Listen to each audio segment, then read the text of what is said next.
Real মাদ্রিদের মাত্র 4 ঘন্টা লাগছে এই কার্লোস এসপির মতো এক দানবকে সাইন করানোর জন্য।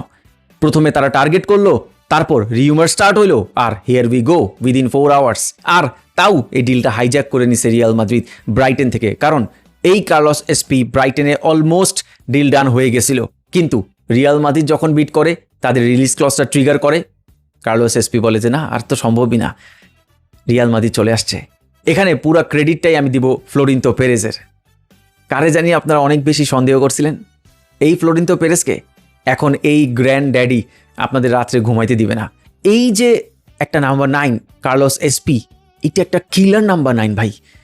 এখন আপনি পার্ক দা বাস সেট করলেও লাভ নাই, এই মানুষটাকে আপনি আটকাইতে পারবেন না। সে হেডার্স দিবেই, সে এরিয়ালি এতটাই বেশি থ্রেড ক্রিয়েট করে। 6 ফুট 4 ইঞ্চির লম্বা দানব। সে যেমন ফিজিক্যালি স্ট্রং, তেমন তার পেস আছে, তেমন তার ফিনিশিং অ্যাবিলিটি আছে।